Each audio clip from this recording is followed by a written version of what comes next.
Career, business हो या नौकरी, स्वास्थ्य हो या फिर हो आपके किसी नए काम की शुरुआत।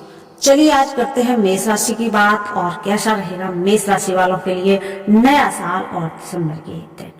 तो चलिए करते हैं शुरू के लिए। बात समझना अनिवार्य है कि जीवन में कभी कभी कुछ प्राप्त करने के लिए कुछ खोना भी पड़ता है। ठीक उसी प्रकार 2026 का जो प्रारंभ है आपके लिए एक गहन परिवर्तन का द्वार है। पुरातन का विसर्जन और नवनिर्माण की शुरुआत। इस समय शनि आपके 12वें स्थान में स्थित है।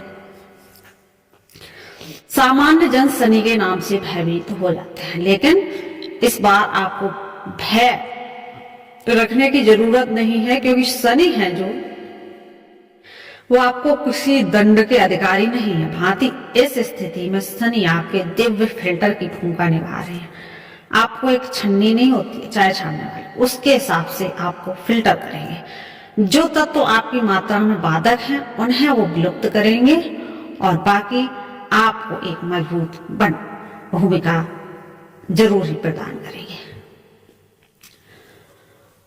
जो संबंध, कार्य या आदतें आपके नीचे खींच रही हैं, वे धीरे धीरे आपके जीवन रेखा से अलग होती चली जाएंगी। शनि इस समय आपके विरोधी नहीं हुआ है, आपकी जीवन की अशुद्धताओं से मुक्त करने वाले शिल्पकार है।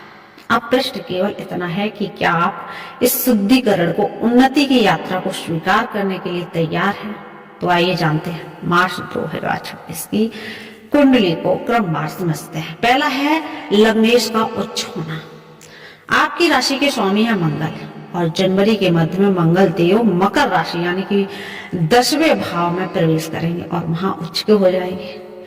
वैदिक ज्योतिष में जब लग्नेश 10वें भाव में उच्च के हो जाते हैं तो रुचक पंच महापुरुष योग बनता है।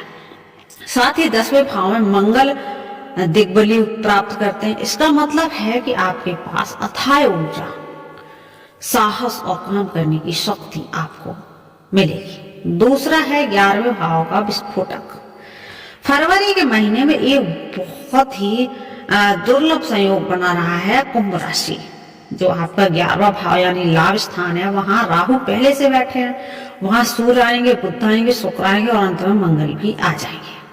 राहु के बारे में एक सूत्र याद रखिएगा, राहु दास में दुनिया बस में, यानी जब राहु मजबूत होता है तो वह आपके रंग से राजा बना सकता है, लेकिन राहु एक जाल भी है। 11वें भाव में इतने सारे ग्रहों का मिलना इच्छाओं का विस्फोटक है। पैसा आएगा लेकिन क्या वह टिकेगा, ये एक बड़ा सवाल है। तीसरा मुख्य कारक है ग्रहण दोष। 17 फरवरी को सूर्य ग्रहण और 3 मार्च को चंद्र ग्रहण लगने जा रहा है। यह ग्रहण आपके 11वें और 5वें भाव को प्रभावित करेगा, यानी कि जहां सफलता मिल रही है वहीं कुछ ना कुछ ग्रहण या नजर भी लग सकती है। तो कुल मिलाकर सीन यह है कि जनवरी में कैरियर का उदय होगा, फरवरी में पैसे और लालच का खेल होगा और मार्च में विलासिता और खर्चों की प्रधानता रहेगी। जबकि आप अपनी डायरी निकाल लीजिए, क्योंकि हम तारीख दर तारीख आपको बताएंगे। सबसे पहले स्वागत है जनवरी 2026 में, साल की शुरुआत में, यानी कि 1 जनवरी को आपके 9वें भाव में एक बहुत सुंदर राजयोग बना हुआ है। सूर्य, मंगल, शुक्र और बुध, यह चारों ग्रह आपको भाग्य भाव में बैठे हैं। इसका मतलब है कि जनवरी के पहले 2 सप्ताह आपकी रुचि धर्म, पूजा पाठ और यात्रा में रहेगी। डाटा बताता है कि 1 से 15 जनवरी आप किसी गुरु के पास भी जा सकते हैं, कथा सुन सकते हैं या कोई धार्मिक अनुष्ठान कर सकते हैं। यह बहुत अच्छा है क्योंकि यह आने वाले तूफान से पहले की शांति की तैयारी है। असली खेल शुरू होगा 13 जनवरी के बाद। 13 जनवरी को शुक्र देव मकर राशि यानी कि 10वें भाव में प्रवेश करेंगे। शुक्र आपके 2 और 7वें भाव के स्वामी है। आपका 10वें भाव में आना बताता है कि आपके काम से, आपके कैरियर से अब पैसा बनना शुरू होगा। इससे ठीक बाद 14 जनवरी को सूर्य देव मकर राशि में आएंगे। इसे हम मकर संक्रांति कहते हैं। 10वें भाव में सूर्य का आना सिंहासन योग बनाता है। अगर आप सरकारी नौकरी, राजनीति या किसी एनजीओ में पद की तलाश में थे तो यह समय है, आपको कुर्सी मिल सकती है। और फिर आती है इस महीने की सबसे महत्वपूर्ण तारीख 16 जनवरी है। इस तारीख को नोट कर लें, आपके राशि स्वामी मंगल मकर राशि में प्रवेश करेंगे और चुके हो जाएंगे। दोस्तों, यह कोई छोटी घटना नहीं है। मंगल ऊर्जा है और 10वां भाव आपका कर्म भाव है। जब ऊर्जा और कर्म भाव अपनी सर्वोच्च अवस्था में होते हैं तो इंसान काम करने की मशीन बन जाता है। होगा यहाँ पर रोचक योग का निर्माण। यह योग आपके जमीन जायदाद दिला सकता है। अगर आप कोई प्रॉपर्टी का मामला अटका था तो वह भी आज सुलझ जाएगा। मंगल की चौथी दृष्टि आपकी लगन पर पड़ेगी, जिससे आपके अंदर गजब का आत्मविश्वास और वाइटलिटी आ जाएगी। आप थकान महसूस नहीं करेंगे। फिर आएगी 17 जनवरी। 17 जनवरी को बुध भी 10वें भाव में आ जाएंगे। आप सोचिए, मंगल की ताकत और सूर्य की सत्ता, शुक्र का धन और बुद्धि की बुद्धि, वह चारों आपके कैरियर हाउस में बैठे हैं। प्रमोशन लगभग तय है। आपके विरोधी आपके सामने टिक नहीं पाएंगे। आप जो बोलेंगे दुनिया से सुनेगी, लेकिन सावधानी कहाँ रखनी है। एक पुरानी कहावत है, अति सर्वत्र वर्जन। 10वें भाव में इतनी आग होने का मतलब है कि आपके अंदर अहंकार भी आ सकता है। आप अपने बॉस और सीनियर से भिड़ सकते हैं। आपको लगेगा कि मुझे सब पता है। टाटा हमें चेतावनी देता है कि मंगल इस दौरान अस्त भी रहेंगे, यानी आप मेहनत बहुत करेंगे लेकिन शायद क्रेडिट मिलने में थोड़ी देर होगी। स्वास्थ्य को लेकर भी एक चेतावनी है। सूर्य और मंगल का यह योग आपके पिता की सेहत के लिए भारी पड़ सकता है। साथ ही आपको खुद को बीपी और दिल से जुड़ी समस्याओं से बचना होगा। ज्यादा उत्तेजना से बचें, इसके लिए एक छोटा सा उपाय बताता हूँ। मंगल के अस्त प्रभाव को कम करने के लिए और अपनी हेल्थ को सही रखने के लिए 15 जनवरी से आपको रोजाना एक काली मिर्च का सेवन करना चाहिए। यह आपकी इम्यूनिटी को बनाए रखेगा। और अब हम प्रवेश करते हैं फरवरी में। यह महीना तिमाही का सबसे पेचीदा महीना है। यह आपको बहुत कुछ दे सकता है और बहुत कुछ ले भी सकता है। फरवरी में ग्रहों का मंच बदल रहा है। अब फोकस है 10वें भाव में। 10वें भाव से हटिए 11वें भाव यानी कि आय और लाभ पर आ सकते हैं। कुंभ राशि में राहु महाराज पहले से ही डेरा जमाए बैठे हैं। 3 फरवरी को बुध 11वें भाव में प्रवेश करेंगे और राहु से मिलेंगे। बुध और राहु की युति इंसान को अलग तरह की सोच देती है। आप पैसे कमाने के लिए सीधे रास्ते छोड़कर टेढ़े रास्तों का जुगाड़ के बारे में सोचने लग जाएंगे। फिर आएगी 6 फरवरी। 6 फरवरी को धन के कारक शुक्र भी 11वें भाव में आ जाएंगे। अब देखिए, अब राहु जो इच्छा है और शुक्र जो लग्जरी है और बुध है व्यापार। यह एकदम विस्फोटक योग है। शेयर बाजार, ट्रेडिंग, सट्टा, विदेशी व्यापार से आपको अचानक से बड़ा मुनाफा होगा। राहु 11वें भाव में वहां उच्च सम्मान फल देते हैं। आप लाखों करोड़ों में डील करने की सोचेंगे। छोटी बातें आपको पसंद नहीं आएंगी। 13 फरवरी को सूर्य 11वें भाव में आ जाएंगे। आपकी आत्मा, आपका अहंकार अब लाभ में जुड़ गया। आपका सोशल सर्कल बढ़ेगा। आप बड़े और प्रभावशाली लोगों से मिलेंगे। लेकिन रुकिए, यहाँ एक बड़ा खतरा है। 17 फरवरी ठीक इसी 11वें भाव में सूर्य ग्रहण लगेगा। ग्रहण का मतलब है अंधेरा। जिस सोशल सर्कल और दोस्तों पर आपका भरोसा है वहीं आपको धोखा मिलेगा। इसे हम विश्वासघात का भी महीना कह सकते हैं। आपके मतलबी दोस्त बेनकाब हो जाएंगे। कोई भी डील सिर्फ जुबान पर ना करें, लिखित मिले। इसके बाद 23 फरवरी को मंगल भी 11वें भाव में प्रवेश करेंगे। मंगल और राहु का मिलन अंगारक योग बनता है। वह बहुत ही विध्वंसक ऊर्जा है। यह आपके पैसे कमाने का जुनून देगी, लेकिन यह आपके व्यवहार को बहुत आक्रामक बना सकते हैं। दोस्तों के साथ लड़ाई झगड़े होने की पूरी संभावना है। और महीने के अंत में 26 फरवरी को बुध वक्री हो जाएंगे। इसे वक्री बुद्धि कहा जाता है। राहु के साथ वक्री बुध आपको गलत फाइनेंशियल डिसीजन लेने पर मजबूर कर सकते हैं।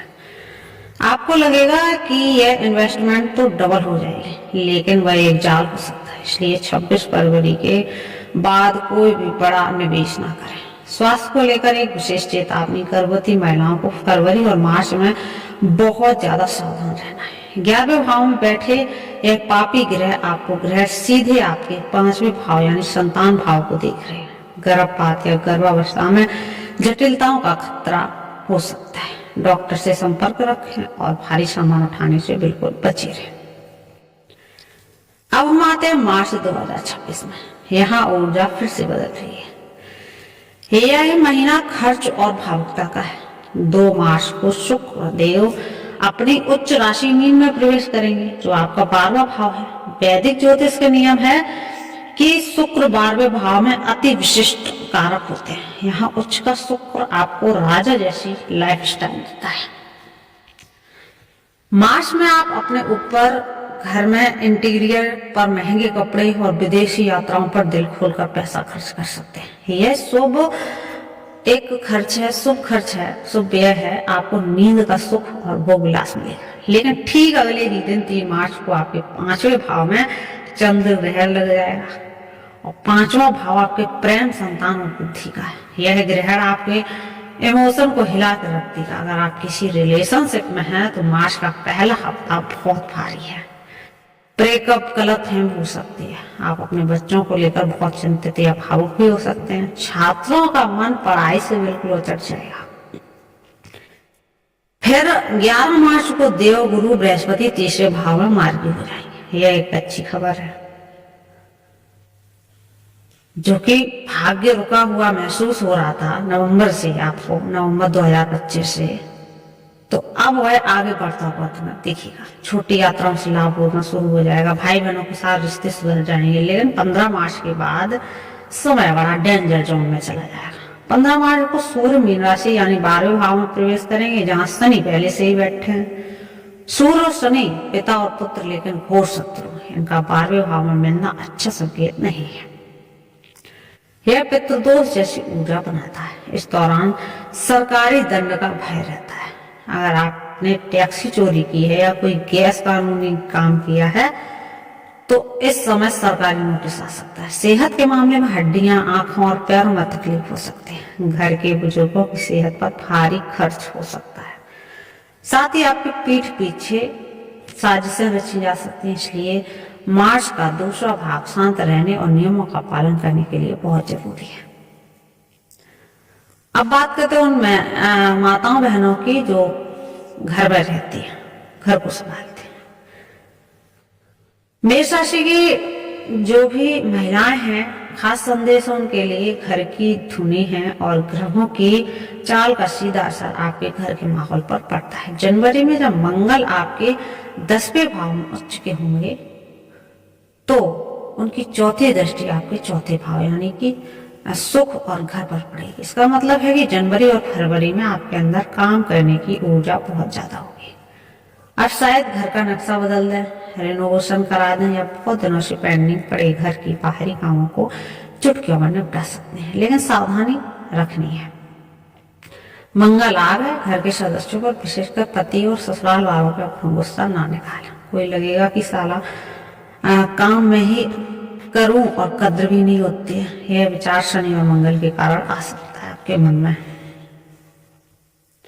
अब आपने जो भी देखा सुना, आप उसके लिए अगर आप कोई उपाय करना चाहते हैं तो वो भी आज आपको बता देते हैं। ऋषि मुनि कहते हैं कि दुष्प्रभाव कम करने और शुभ फलों को बढ़ाने के लिए आप कुछ थोड़े से उपाय कर सकते हैं। उपाय नंबर 1 है कि शनि 12वें भाव में है और मंगल उच्च के हो रहे हैं, तो आपको साल की शुरुआत में एक संकल्प ले लेना चाहिए कि 1 जनवरी को पूर्व दिशा की ओर मुख करके बैठें और अपने दाहिने हाथ में जल ले लें और अपना नाम और गोत्र बोलें और आज यह संकल्प लेता हूं कि अपने पूरे वर्ष 2026 की सुरक्षा और सफलता के लिए बजरंगबली की साधना करूंगा। इसके बाद जल छोड़ दीजिए। नियम यह है कि आप हर रोज एक बार हनुमान चालीसा और एक बार बजरंग का पाठ करना है। हर शनिवार को सुंदरकांड सुनना है, फिर पढ़ना है। यह उपाय आपको हर संकट से बचाएगा। अब बात करते हैं 2 नंबर उपाय की। तो मंगल को प्रसन्न रखने के लिए हर मंगलवार को हनुमान जी को 1 मीठा पान, थोड़ा गुड़, 2 फल और 2 मिठाई अर्पित कीजिए। साथ ही तिल के तेल का चौमुखी दीपक जलाइए और ओम सर्व दुख हराय नमः मंत्र का आप 108 बार जाप करिए। और उपाय नंबर आप बात करते हैं 3 की। तो फरवरी और मार्च में ग्रहण के समय और गर्भवती महिलाओं की सुरक्षा के लिए शिव का अभिषेक सबसे उत्तम है। शंकर जी का दूध, गुलाब जल और थोड़े से तिल के तेल का मिश्रण से शिवलिंग का अभिषेक करें और ओम वाम देवाय नमः मंत्र का जप करिए। यह मानसिक तनाव और पेट की बीमारियों से शांत करेगा। अब बात करते हैं उपाय नंबर 4 की। फरवरी में आने वाले धन को स्थिर रखने के लिए थोड़ा सा कपूर ले लें, उसे लाल कपड़े में बांधकर एक पोटली बना लीजिए और उसे अपनी तिजोरी या कैश बॉक्स में रखें। यह राहु के कारण होने वाले फिजूल खर्च को रोकेगा। तो दोस्तों, यह था मेष राशि का अगले 3 महीनों का पूरा लेखा जोखा। कहानी बहुत साफ है।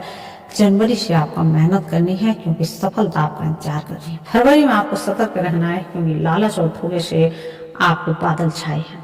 मार्च में आपको अनुशासित रहना है क्योंकि आप अपनी कमाई से को बचा सकें। 2026 की यह शुरुआत आपको एक योद्धा की तरह लड़ने और जीतने का मौका दे रही है। मंगल आपके साथ हैं, बस अपनी नियत साफ रखिए और हनुमान जी का हाथ रखिए। और वीडियो अच्छी लगी तो वीडियो को लाइक, शेयर और चैनल को करिए सब्सक्राइब। तो फिर मिलते हैं एक अगली वीडियो में, तब तक के लिए आप सभी को